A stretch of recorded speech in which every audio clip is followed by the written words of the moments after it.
Hello, everyone. My name is Rory, the founder of Voice in the Void, a social enterprise with a vision to create both personal and societal change through the power of restorative storytelling. In this podcast series, we're having conversations with women who've experienced domestic violence and who are now using their voices and lived experiences to help others feel seen, heard, and less alone. This series is delivered in partnership with the Probation Board of Northern Ireland and is funded through the Belfast City Council's Ending Violence Against Women and Girls strategy. In this episode, we hear from a woman who reflects on her experiences growing up in the care system and how being repeatedly failed by the systems meant to support and protect her, particularly the care and educational systems which had a lasting impact on her life. Through restorative storytelling, she speaks honestly about the trauma, survival, resilience, and the importance of being heard. Her story is not just about what had happened to her, but about finding the strength, reclaiming her voice, and using her experiences to help others feel less alone. So, trying to think like where in that journey do you want to talk about first? Like, what do you want this? Well, that's why I think it's important about where it began because it all adds, all this, the thing that happened all adds up to this, everything. Yeah, Do you know what I mean? Like, it all begins somewhere. I do. I do know what you mean. Yeah, it all begins somewhere. So for you, where is that somewhere? I think it just probably, like, even when the family were good to me, probably abandoning me and put me in care.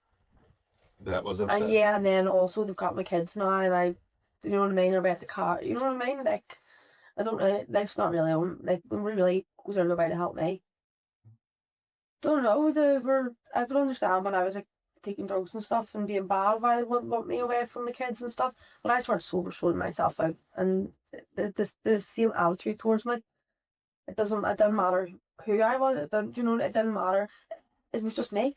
I'm the problem. Do you know what I mean? Like, I take my old behaviours, all this shit, and I actually have a lot of people that like me, but like I always used to think nobody liked me because my family clearly didn't. Do you know what I mean? Yeah. Then now I can see like resentment in them because it's like loads of people talking like about how well I get on with people, and but I still would make like I still hold them burdens. Like I'm like people don't like me because of the way my own family make me feel, and people are supposed to care about me, So you live with them. Then and I have to forgive them you because have I've got my kids. Do you know what I mean? I have to forgive because they're my kids. I'm not doing that. right. So there's respect there, like still, if you get me, like a bit of respect for them, but at the same time, I'm still hurt. Mm-hmm. Are you able to sit down and have that No, conversation with them? they can't even do it. Can they not? No, they couldn't even do it. My ma's like, just put it in a box and throw it away. That's my ma's like model of life. Even when I was doing that trafficking case, it was, you're not going to talk about that, are you? I meant, when you turned your house phone off for me, when I was ringing you cry at 18 years old, you know what I mean? And my mummy, but there was more scared of me speaking about it. Because it shined the light on her, when I had no intention to actually bring them into it, even when I rewrite to, I had no intention of involving my parents in my story. Because of the respect, the respect reasons, but that would be a big one of my problems. It's being in court. People have got jail time. They're still in jail, and I'm going through the process, still going to interviews and talking about it, and I haven't really had anyone there for me through it all. I've just actually had myself, which is probably bigger support than my family. Like I'm probably the bigger support than my family. I think sometimes support can be the opposite of support. Do you know what I mean? So. Okay. So when you think about your journey, what moment stands out as the one that changed things for you? Found my friend dead in 2020. Really? Yeah, I actually found her dead and got arrested for it as well. Obviously, it was nothing to do with me, but at the time they arrested me. And the people that actually gave this stuff and were sitting there, they let them arrest them. I was my friend, I lived with her. I was meeting 20. Oh my Yeah, God, that's so hard. yeah, and I had to lift her in dead in my arms, like, and try to resuscitate her. And then and again, no support from it. No support from that. I ended up with cancer 2 years. Oh, sorry, a year later I ended up with cancer. I'm pregnant. Do you know what I mean? Within a year of me finding someone dead, I was pregnant within like that year and had cancer. And that was in a year finding something fuck all support again. That's a lot. Yeah. What happened with your friends? Overdosed, died. And there was like four of us, and I was like being sick loads of, and I was unconscious, like literally barely unconsciousness, and I went in to wake her up and she was dead. Like, I went in going, right, we need to go home, like to wake her up, and she was dead. I know. God. What do you do? What? It's traumatic though, Isn't it? isn't it? Yeah, it is. No.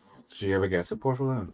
No, I didn't get support. Fuck all. That's what I'm saying. I got my kids took off me when I had cancer. 8 days out of an operation, my whole neck cut open. My parents were meant to be staying with me. No, actually, anyone was meant to be. Someone was meant to be staying with me for the fact that my neck cut open left me with the baby, and fucked off to the caravan. And because when they came home, they left me for a week. I handed the baby to them and like went out on the right, but on the drink, and they refused to give me my child back, and my child was put into foster. Because I didn't have a house. No, I got free to my house, by my parents, and then obviously with social workers, like if you've nowhere to live, you can't really like, run about with your child in the street.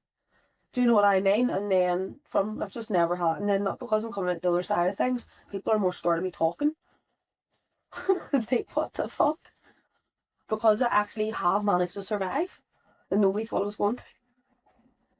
There's loads of people say to me, "They thought you were going to be the next one dead," and I was like, "Well, I'm not." Did you ever think you were? Yeah, but I didn't. Now I'm like, no fuck, I'm not that. I'm for nobody. Like, I'm not that. Like, people actually, I think, believed I was going to die, and they didn't care. Like, not that they didn't care, but the fact that I've done the opposite of get over things, I've like, what do you call it? Like, I've actually really tried to rebuild myself. It's more of like, people still treat me the same. It's weird, like. I have to say more about them than me. It does. Do you know what I mean? Yeah, it does. It does. Has to. And what did you take away from that experience? I was angry, obviously, like, as you would be, but fuck, let people do them, and also made, like, at least one thing I have, and it's a choice. I can make my own choices, and people, you know, like, and sometimes you just have to do things for yourself. Yeah. What helped you find that I strength? don't know. Praying constantly, like, like maybe a couple of months ago I hit another wall because I've lost a lot of crap happened last year too. Like my friend who was staying me died of suicide. He killed himself when he came home from Greece there. And he was staying before, and he was just drinking. I was like, he needs to leave because he was suicidal, and that's why I didn't stay. And I went to Greece and came home and killed himself. And that was only in there a couple months ago as well. So Well, he was staying with you at the time. no staying with me, then I went to Greece because, you know what I mean? I felt like he was homeless, and I was like, great, to stay. Like, and then he was suicide, and that's the reason I let him stay with me, and because he was drinking, I was like, great, get out. I came home and killed himself. I do think of complex PTSD from it, but I think I just sort of take things in my own stride. And even if something annoys me, like it does, I can feel something, I can feel trauma, but I don't let it affect my brain as much. Yeah. At all. Yeah, yeah. How are you able to do that though? Like, I how don't did you learn? I don't know, years of trauma. I know I can go in the box enough for I know that helps. I just do things that help me. Okay, good. Because there's no one else coming to save you in this world if you don't. I think there's meant to be services or help, but there's not the way, there just isn't. You know what I mean? Tell me more about that. Well, also, I got my house burnt down by paramilitaries when I was 18, and they thought I was in bed sleeping.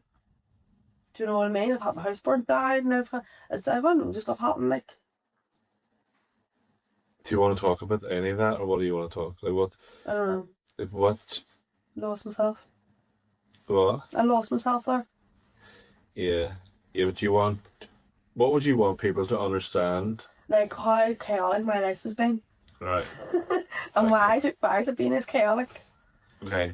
What way is the best way to word the story? Like, do you know what I mean? Because I was also adopted at the end of the Good Friday Agreement too. Mm-hmm. Well, you can start there. Yeah. 99 was the end of the wasn't it? 97 was the start, 99 finished, didn't it? Yeah. Or was it 99, 2000, no, 97, 2004? But it was during the Good Friday Agreement anyway. It's 1990. But I was born in 99 and then I was finalised adoption by 2000. Do you know what I mean? So I was a closed adoption as well because there was no open, it was all closed adoptions up until 2004. In 2004 it was all open adoptions. So me and my older sister are closed adoptions. I've lived two, like now they weren't born. I was here, brother and me sisters and all, and they're open, like more like an open case with social workers. But me and my older sister were closed adoptions. So closed adoptions is Like no information, no nothing, no health records, no nothing. Nothing. Literally nothing. to this day. Not enough. Like, not like that. I know my mental health was a bit bad when I was younger, and that still didn't tell me anything. But one of the top social workers was able to look into my mum and dad's files. Don't know how, but it was closed adoptions, and were able to say there was schizophrenia in the family. But I was never able to be told that. Just the social workers opened the case once to see if there was any mental health. Just see it's shit that's happened. Okay. It's not really, you know what I mean? It's like, obviously something's going to be caused, like, obviously things have really affected me, but that's why I just do right things now, because that's what, like, need to regulate my nervous system for a start, because my nervous system's fucked up. Yeah. From being through so much trauma. Yeah. And that's why I think it's the only thing that helps, like, regulating your nervous system, doing things to regulate your nervous system, and that's the only way I get through it, I think. But how do you able to I don't know, I don't like feeling stressed, so I'll just go do an lymphatic drainage, I'll go have a bath. I was that stressed, I'd come and smoke and have a bath. I'll go to the gym. It's just, it's like, even if I feel like, even I went to the gym the boxing the other day, I felt like shit. I didn't want to, but I still forced myself. And like, actually said to the person, I really don't want to come here today, like. But by the end of it, I felt better. Yeah. But how are you able to know that works for you? I don't know. Loads of people say things like that to me, or because I don't know. I've like, obviously I'm a very good brain. My brain's weird. It's like I've almost like, two people forget things. I remember things, and it's like I have this wee textbook in my head, like, through this list of things to do until I can't remember what's wrong with me. Okay, good. So you go there whenever things might be stressing you Yeah. in your body. I'll do it subconsciously. It's like a natural thing. I just sort of correct myself. Okay. Nice. That's really, really good. You can do that. Yeah. It's really important. Okay, so That's what I'm saying. See, I found my friend dead. I went to sleep straight after, and my body protected itself at all costs. And when I was in the cells, and I found it so strange. I was lying in the cells. I remember them waking me up and all, and I was like, I don't even want to woke up. I just want to sleep. Yeah, sure, the hospital been loads of times, like. Sure, there's been loads of times that I've probably, like, but I just sometimes don't remember, do you know what I mean? But I'm sure there's probably been loads of times that I've really actually probably needed someone, not really, do you know what I mean? I probably have, really, yeah. Say so. Because you never know, someone's probably said that it makes just a kind word to me one day, and it might change my whole day. yeah. Do you know what I mean? I could be having a really bad day, yeah. Yeah. Like, I could have been having a really bad day, and someone says something like, fuck. Like Donna, you got Donna the hug last week. Yeah. Big dig for her, like, yeah. Yeah. And what would you want people to understand about your life experiences? Don't be judging for a start, like, because people can even walk on your shoes. Do you know what I mean? So that's one thing. That's why, like, yeah, just, I don't, it's not, if someone can take something good from it, that's all that matters. But I don't think, if someone judges me, that's not a bad for whatever judge me, I don't even care. Do you know what I mean? I just don't care. But I know what you mean. That's on them and that's their loss. Yeah. Like, yeah. No, that's my whole life. People are so judgmental, and like, that's people are, do you know what I mean? People are judgmental. Well, what would you want people to take away from your story? Strength. Strength. Yeah. Or like, I can do that. Do you know what and then like, because it's not that, like, because it says I'm very textbook. I can write like self-help book, do you know what I mean? It is, yeah. Because I can remember so much. I could like, just if I could help someone. Because I don't really like telling a story and like feel sorry for me. You know, that I want to be like, this happened to me, this is shit, and done this, and this, and the fucking sort. Do you know what I mean? More like, I think like what I'm hearing you say is like you've been through so much. yeah, but You still have- it's hand better hands on a manual, or about a manual how to get through shit. Yeah, I think like your story, Do you know your what I story could be the gold. mean? Yeah, just like a manual. A gold manual of all the sort of knocks Mental that you've health had, manual. but all the stuff how you're able to overcome them. Were there times whenever you felt the system or society failed you? They always have, yeah. They have completely failed me, like, but I'm going through processes now with court and all, and they know they failed me. They actually apologised to me. Who? The trust, they've actually did that, because it's taken, like, I've been asked for requests on notes for like over, it's taken me a long time to get my notes, and it's because there's that many notes, and yeah, like, I'm no social worker by age 18, had to live by myself from age 17. But was mental health social worker till I was 25. Yeah, completely failed me. And it's a disgrace, like, that's what I'm saying. I'm more concerned, you know, you're talking about it, they really, really, really failed me. And then not just me, they failed too many people. Like, way too many people. And how's that even a system and a service if they're failing people? What's the point of them? No. Like, do you know what I mean? They're creating more problems than anything. Like, fuck off. Is this the health? Is this the So social work? social services are a disgrace in this country. An actual a disgrace. Well, how could they improve? Fucking new whole thing ripped apart and built back again. Needs completely, and different people in the jobs, people who are a wee bit more empathetic, people who don't, completely different type of people in the jobs for a start. Maybe there's couple good ones in the mix, but majority aren't. I've had 17, 18 social workers, and I can tell you now, I don't think I've maybe had, I can't even count. One didn't argue, wasn't rude to me, but they were useless. But out of all of them, the rest of them were horrible. And one of them was just useless, so I can't really slander about them that much because they were just useless, so they weren't mean to me though. So, do you know what I mean? I remember one of them left their job because I was cheeky with them. I was 13 and she was trying to shout at me to get in the car because I didn't want to go to school. And I must have said something like, cheeky here, like I'll hit you in the head or something. Like I must have said something a bit rude, like it scared her. And she left her job. And I was like 13. Maybe it wasn't the job for her. No, I know. It made me laugh. But like my mummy got told she left her job all over me. I was like, she must be sensitive. The wrong job, wrong profession. Yeah, that's what I'm saying. So it was always, and then it put me on the 16 plus, and got rid of me. The 16 plus team got rid of me, but kept on. My cousin, I don't care, I'll say his name. He was my 16 plus social worker, and he threw me off. But yet he was in contact because in my cousin's house with my cousin who's the same age as me, asking her to go on holiday with all the boys, men who would have been all the same staff in secure buildings that I'd have lived in. What do you mean? Like actually, so we the same. Like I had a PA, like social worker, right? I should have had a social worker till 25, and my cousin, and I had been in care homes my whole life. My cousin just lived down in care once in her life, right? I'm still bad, still needed a social worker. Like she should, like everyone should have had the 25. Yeah. Because I'd fucking sing that much, they had to get throw me off at anything. They had to have me off. I sing way too much, and my cousin, she worked, had a job, you name it. We got a house. I fuck all. I was homeless. I didn't have a social worker. I fuck all. She had the same social worker as me. I didn't know this. I was in her house and he didn't realise I was there and called to the door and she asked me, what the fuck are you doing here? I went, you threw me off and and then she showed me the messages of him flirting with her, trying to take her away on holiday for all the men from secure. And I was like, rat. And then I just thought, that's a fucking rat. And that was my last ever social worker. That's why I can remember him. So yeah. And then that was just a rat. Did you not report him? No, see, I'm going through the process now. People were too scared because he was threatening us all with paramilitaries. I was getting threatened by staff that were threatening me, told me I need my knees done, he called himself mackers, they intimidate me, because he obviously knew I had a threat by the EDA. Yeah. Lovely social worker. Yeah. Oh my god. Yeah. What's happening now with the voluntary records? What are you doing? He's going to he actually had cancer a couple of times too from that, so he's not working in it anymore.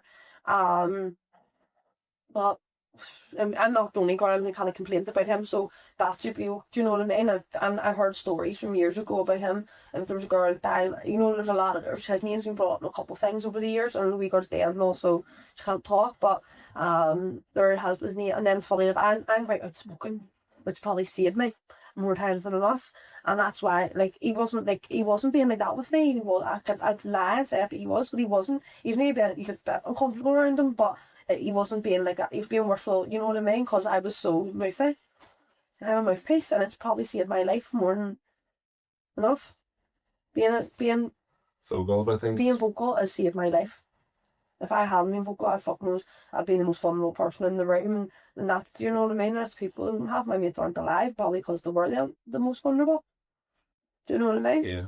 Whereas fortunately, I wasn't as vulnerable in some sense. I was vulnerable because I was vulnerable, but I wasn't at the same time. Yeah.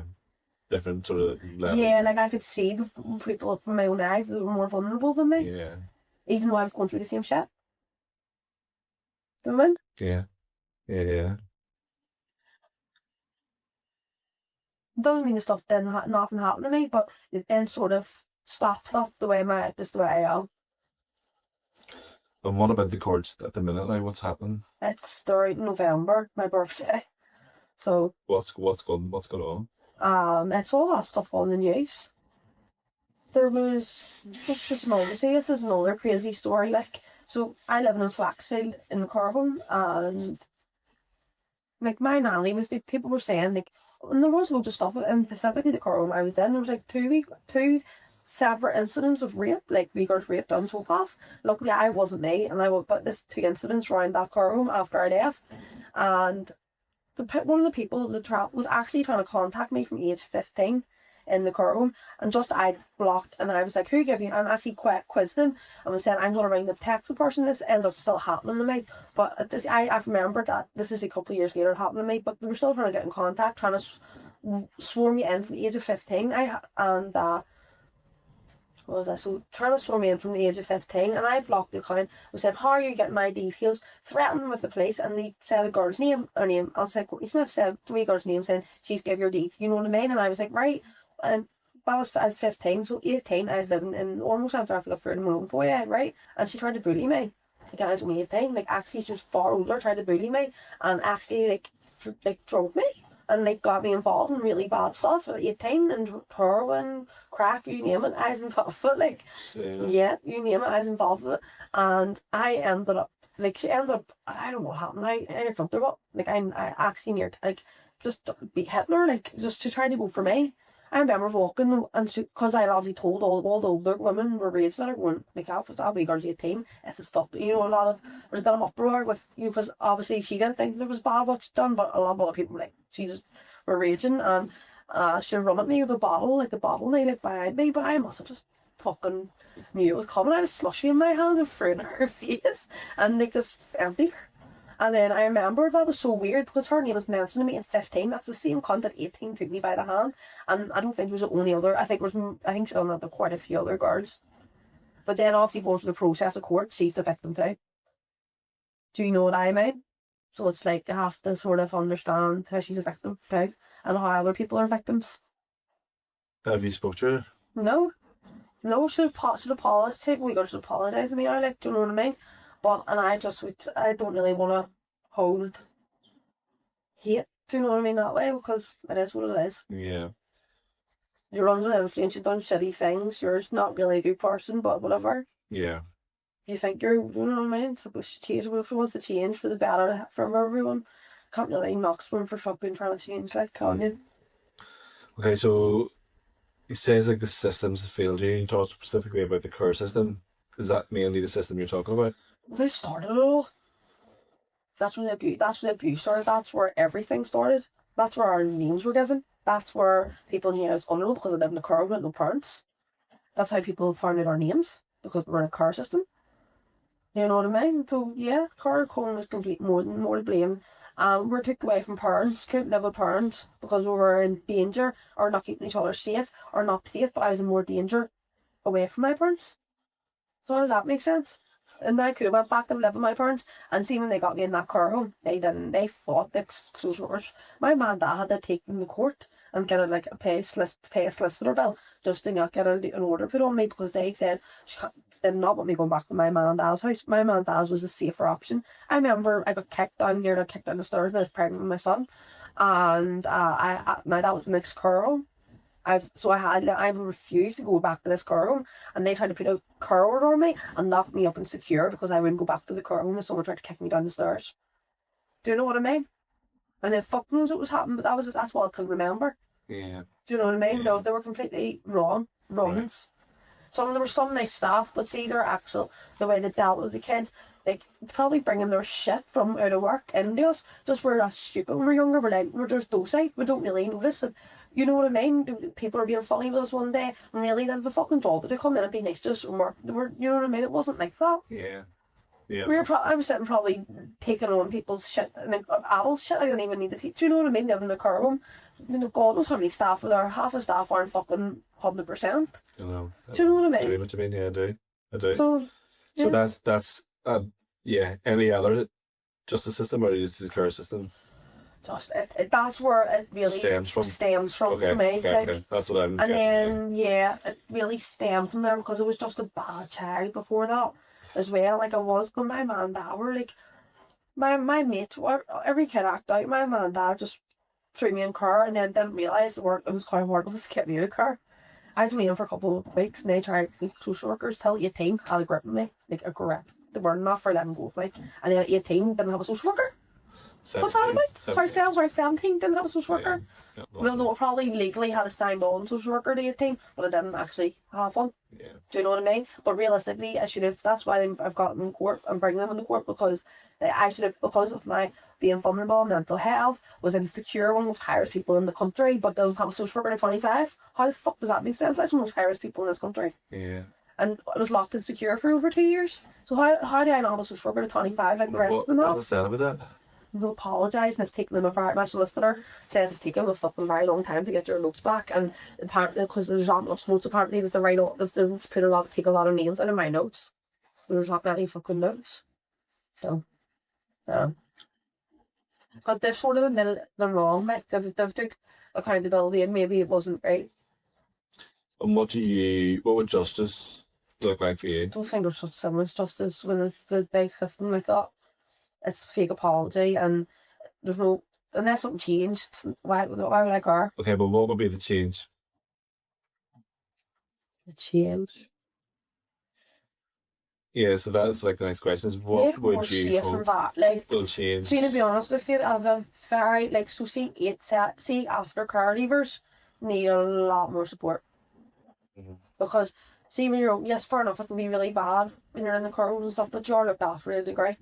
Right? And see, if you're old, and then if I'd have been looked after at 25, I wouldn't have been in half the shit I'd have been involved in. But is that what they wanted? Because it's funny how the fuck you off at 18 and you're involved in this whole network of shit. And then there's nobody wants to say sorry. You know what I mean? You know. It's almost like, where's that? And then my mum and dad pleading to get me home and still keep me in that system. What the fuck? How's that? You know what I mean? That can't be right either. Yeah. Yeah, I agree. Because if they knew I was in so much danger, they knew I was in danger, so why would they not want me and my parents home? Instead of being in a care home with all this danger, they wanted me around the danger. And they stopped me going to school at 13 too. I was one of the first ever people to be stopped to go to school. What No. did you do? Not apparently because I wasn't coming home from school. I used to, I lived in Ards, and I used to go to Lisburn and go to Manally's and refuse to move. So I'm not coming back to the care home, so they stopped me going to school. So what did you do? It was good.